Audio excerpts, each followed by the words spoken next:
Hai Night Dolls, makasih ya udah klik video ini. Di sini Yuri bakalan nyeritain cerita seram dan fakta gelap sebelum kalian tidur, supaya kalian mimpi indah. Hihihihihi. Sebelum kita mulai, jangan lupa support Yuri dengan klik subscribe, komen, like, dan share juga ya ke teman kalian, supaya teman kalian mimpi indah juga. Hihihi. Oke, tanpa berlama-lama, Yuri langsung cerita aja ya. Check it out. Bayangkan, ada sebuah desa kecil di wilayah Suffolk, Inggris, yang tiba-tiba jadi perbincangan di seluruh negeri pada awal abad ke-19. Tapi alasannya bukan karena perang, bukan wabah penyakit, dan juga bukan bencana alam. Yang membuat desa itu terkenal justru adalah sebuah kasus pembunuhan yang begitu mengejutkan, sampai-sampai kisahnya masih terus dibahas hampir 2 abad kemudian. Kasus tersebut dikenal dengan nama Red Barn Murder. Seorang perempuan muda bernama Maria Marten. Maria lahir pada tahun 1801, sebuah desa kecil bernama Polstead di wilayah Suffolk, Inggris. Ia adalah putri dari Thomas Marten, seorang petani yang juga bekerja membuat moleskin, yaitu kulit tikus mondok yang pada masa itu cukup sering dimanfaatkan untuk berbagai keperluan di pedesaan Inggris. Sayangnya, masa kecil Maria tidak berjalan dengan mudah. Ibunya meninggal saat ia masih kecil. Setelah itu, sang ayah menikah lagi dengan seorang perempuan bernama Anne yang kemudian menjadi ibu tiri Maria. Maria bukan berasal dari keluarga bangsawan ataupun orang berada. Ia tumbuh sebagai gadis desa biasa di Inggris pada awal abad ke-19. Di masa itu, kesempatan yang dimiliki perempuan sangatlah terbatas. Sebagian besar perempuan di desa, seperti Polstead, hanya punya beberapa pilihan dalam hidup: menjadi pelayan, membantu keluarga bekerja di ladang, atau berharap bisa menikah dengan seseorang yang mampu memberikan kehidupan yang lebih baik. Namun, ada satu hal yang bahkan lebih berharga daripada uang atau status sosial pada masa itu, yaitu reputasi.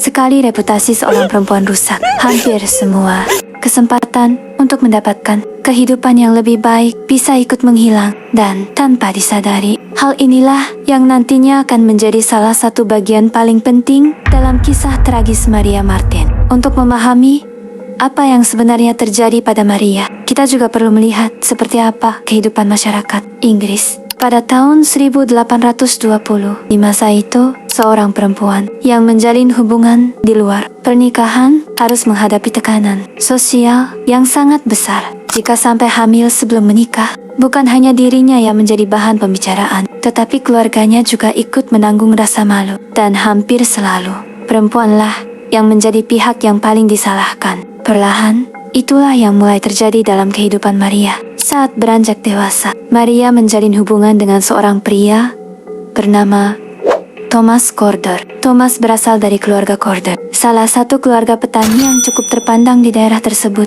dibandingkan keluarga Maria. Kondisi ekonomi keluarga Thomas jauh lebih baik dan bisa dibilang cukup beradab. Dari hubungan mereka, Maria kemudian melahirkan seorang anak. Namun, kebahagiaan itu tidak bertahan lama. Bayi mereka meninggal.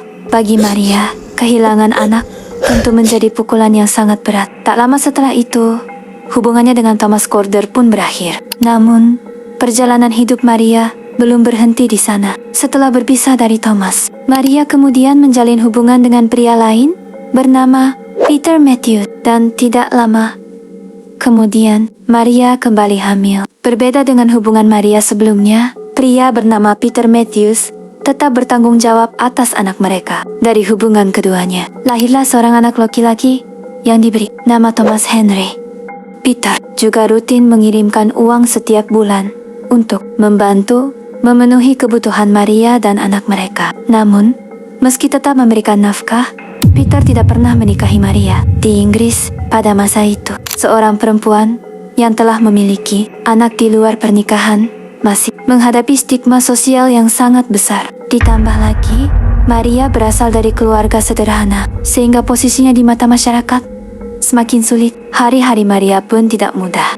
Ia harus membesarkan seorang anak seorang diri. Ia tidak memiliki suami, dan setiap langkah yang diambilnya seolah selalu menjadi bahan pembicaraan orang-orang di sekitarnya. Lalu, di tengah kondisi itu, muncullah seseorang yang tanpa disadari akan mengubah seluruh jalan hidup Maria. Namanya William Cordor. William bukan orang asing bagi Maria. Ia adalah adik Thomas Cordor, pria yang sebelumnya pernah menjalin hubungan dengan Maria. Karena tinggal di desa yang sama, keduanya sudah saling mengenal sejak lama. Saat William mulai mendekati Maria, ia datang membawa sesuatu yang sudah lama dirindukan Maria. Harapan.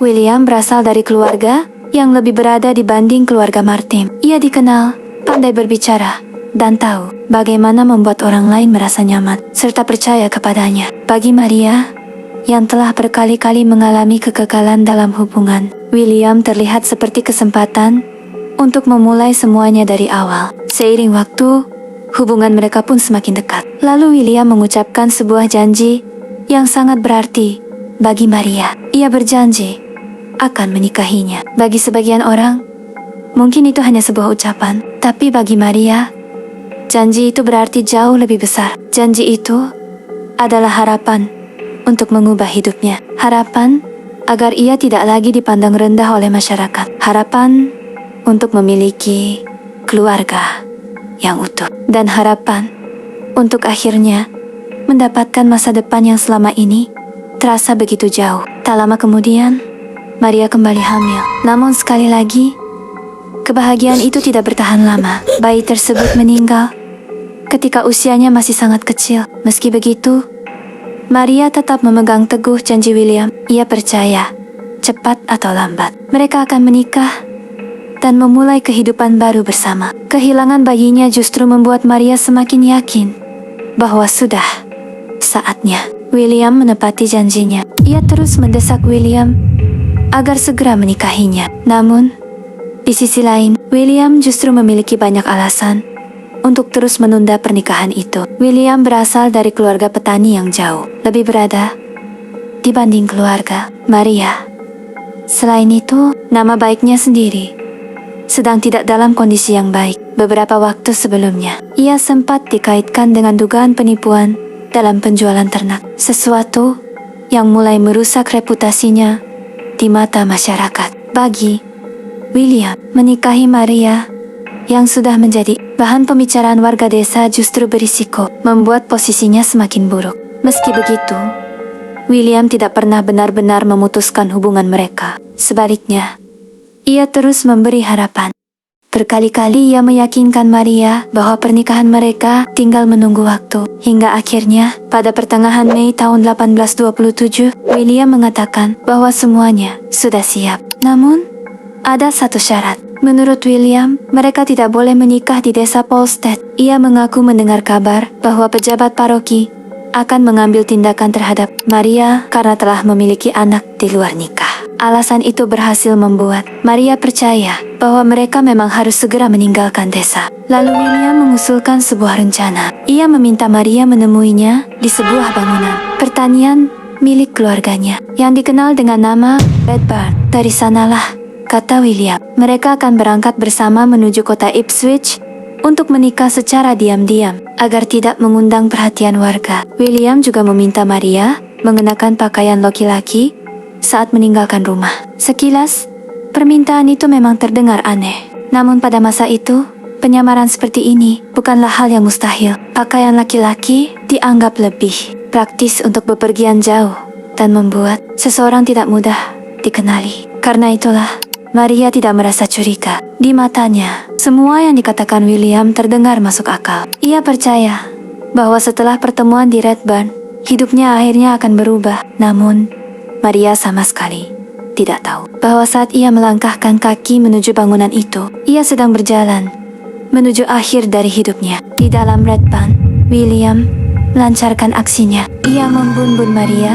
Pada saat itu juga, Maria ditusuk dan dicek. Setelah melakukan aksinya, William mengubur mayat Maria di bawah lantai lumbung dan melarikan diri. Selama berbulan-bulan, William mengirim surat kepada keluarga Maria yang seolah-olah ditulis dari tempat tinggal mereka setelah menikah. Dalam surat-surat itu, ia memberikan berbagai alasan mengapa Maria tidak pernah pulang atau menulis sendiri. Misalnya, bahwa Maria sedang sakit atau tidak ingin diketahui keberadaannya. Surat-surat ini membantu menunda kecurigaan keluarga. Sementara keluarga Maria percaya bahwa Maria dan William sudah menikah dan memulai hidup baru bersama. Kenyataannya justru sangat berbeda. William Corder telah meninggalkan Polstead dan memulai kehidupan baru di London. Yang lebih mengejutkan lagi, di sana ia bahkan memasang iklan untuk mencari seorang istri. Tak lama kemudian, pada akhir tahun 1827, William benar-benar menikahi perempuan lain. Dan selama semua itu terjadi, ia sama sekali tidak pernah menjelaskan apa yang sebenarnya telah terjadi pada Maria. Fakta inilah yang nantinya menjadi salah satu hal yang paling memberatkan posisinya ketika penyelidikan dimulai. Sementara itu, keluarga Maria terus hidup dalam penantian. Hari berganti minggu, minggu berganti bulan, namun Maria tidak pernah pulang. Tak ada kabar, tak ada pesan, bahkan sepucuk surat pun tidak pernah datang. Hampir 11 bulan telah berlalu sejak Maria meninggalkan rumahnya pada 18 Mei 1827 untuk menemui William di Red Barn. Dan selama hampir setahun itu pula, keluarganya hanya bisa bertanya-tanya, sebenarnya di mana Maria? Lalu, di tengah kebingungan dan harapan yang perlahan mulai memudar, terjadi sebuah peristiwa. Anne Martin, ibu tiri Maria, menurut kesaksiannya, suatu malam, ia bermimpi melihat Maria. Namun dalam mimpi itu, Maria tidak hidup bahagia di kota lain, seperti yang selama ini dikatakan William. Maria sudah meninggal, dan yang lebih mengejutkan lagi, Anne melihat jasad Maria dikuburkan di bawah lantai Red Barn, tepat di dekat salah satu tempat penyimpanan biji-bijian. Anne mengalami mimpi yang sama selama 3 malam berturut-turut. Mimpi itu terus menghantuinya. Awalnya, Anne memilih diam. Ia tidak langsung menceritakannya kepada suaminya, Thomas Maruten. Ia mengira semua itu hanyalah bunga tidur. Mungkin karena ia terlalu sering memikirkan Maria. Namun setiap kali mimpi itu kembali datang, keyakinannya justru semakin kuat. Akhirnya, dengan perasaan cemas, Anne menceritakan semuanya kepada Thomas. Ia mengatakan bahwa ia yakin Maria telah dibunuh dan nya dikuburkan di Red Barn. Thomas Martin dikenal sebagai sosok yang praktis dan tidak mudah percaya pada hal-hal gaib. Karena itu, reaksi pertamanya adalah menolak. Baginya, menggali lantai sebuah lumbung hanya karena sebuah mimpi terdengar benar-benar tidak masuk akal. Namun, Anne tidak menyerah. Ia terus mendesak Thomas. Bahkan, ia menunjukkan lokasi yang, menurut mimpinya, menjadi tempat jasad Maria dikuburkan. Lama-kelamaan, Thomas mulai mempertimbangkan permintaan istrinya. Bukan karena ia tiba-tiba percaya pada mimpi tersebut, melainkan karena jauh di dalam hatinya, ia juga merasa ada sesuatu yang tidak beres dengan semua cerita yang selama ini diberikan William Corder. Pada 19 April tahun 1828, hampir setahun setelah Maria menghilang, Thomas Martin pergi ke Red Barn bersama seorang tetangga. Mereka membawa sekop dan alat pertanian sederhana untuk menggali tanah. Awalnya tidak ada tanda-tanda apapun, namun ketika mereka menggali di sudut bangunan yang ditunjukkan Anne, mereka menemukan sesuatu yang berbeda. Tanah di bagian itu tampak lebih gembur dibanding tanah di sekitarnya, seolah-olah pernah digali lalu ditimbun kembali. Beberapa saat kemudian, sekop Thomas mengenai sepotong kain. Ketika tanah disingkirkan lebih jauh, tampak sebuah karung goni yang terkubur dangkal, hanya sekitar 45 cm, 18 inci di bawah permukaan tanah. Dari dalam karung itu, muncul sepotong kain sutra hijau yang masih dapat dikenali. Thomas segera mengenali kain tersebut sebagai sapu tangan yang dikenakan Maria ketika meninggalkan rumah hampir setahun sebelumnya. Dengan hati yang mulai dipenuhi firasat buruk, mereka membuka galian lebih lebar. Tak lama kemudian, terlihat bagian tubuh manusia yang sudah mengalami pembusukan berat. Thomas dan tetangganya begitu terkejut hingga menghentikan penggalian dan segera kembali ke desa untuk melapor kepada pihak berwenang. Setelah koroner dan aparat tiba di lokasi, penggalian dilanjutkan. Di dalam kuburan dangkal itu ditemukan jasad seorang perempuan yang dibungkus karung. Meski tubuhnya telah membusuk akibat terkubur selama hampir 11 bulan, beberapa barang pribadi masih dapat dikenali. Di antaranya, gaun yang dikenakan Maria saat terakhir terlihat, sepatu, topi, leghorn bonnet, selendang, serta sapu tangan sutra hijau yang telah dikenali lebih dahulu oleh ayahnya. Barang-barang tersebut membuat keluarga yakin bahwa jasad itu memang milik Maria Maruteng. Pihak berwenang segera mengeluarkan surat penangkapan terhadap William yang saat itu telah meninggalkan Suffolk dan hidup di dekat London dengan identitas baru. Begitu alamatnya dipastikan, seorang perwira kepolisian bersama aparat lain berangkat menuju rumah William. Ketika petugas tiba di rumahnya, saat rumahnya digeledah, petugas menemukan sejumlah barang dan surat yang semakin menghubungkannya dengan Maria, serta kebohongan yang telah ia ceritakan kepada keluarga Martin. Ia kemudian dibawa ke tahanan untuk diinterogasi sebelum dikirim kembali ke Suffolk guna diadili. Selama pemeriksaan, William beberapa kali mengubah keterangannya. Pada awalnya, ia berusaha menyangkal keterlibatan dalam pembunuhan. Kemudian ia mulai memberikan versi yang berbeda-beda mengenai kematian Maria. William mengklaim bahwa ia secara tidak sengaja menembak Maria saat mereka bertengkar di Red Barn. Ia mengatakan kepanikan membuatnya mengubah jasad dan kemudian mengarang cerita bahwa Maria masih hidup. Namun, pengakuan ini menimbulkan banyak keraguan. Seluruh bukti tetap mengarah pada kesimpulan bahwa Maria meninggal akibat tindakan kekerasan dan kemudian dikuburkan secara diam-diam. Corder mencoba membela diri dengan menyatakan bahwa Maria sebenarnya bunuh diri. Maria menembak dirinya sendiri saat mereka sedang bertemu. Namun, penjelasan itu justru menimbulkan lebih banyak pertanyaan. Jika Maria benar bunuh diri, mengapa tubuhnya dikubur diam-diam? Mengapa tidak melapor kepada polisi? Mengapa mengirim surat palsu selama berbulan-bulan? Mengapa melarikan diri ke London? Mengapa menggunakan nama baru dan menikahi perempuan lain? Pembelaan tersebut dinilai tidak masuk akal oleh jaksa maupun para juri. Setelah 2 hari persidangan dan mendengarkan puluhan saksi, juri tidak membutuhkan waktu lama untuk mencapai keputusan. Mereka menyatakan William Corder bersalah atas pembunuhan Maria Martin.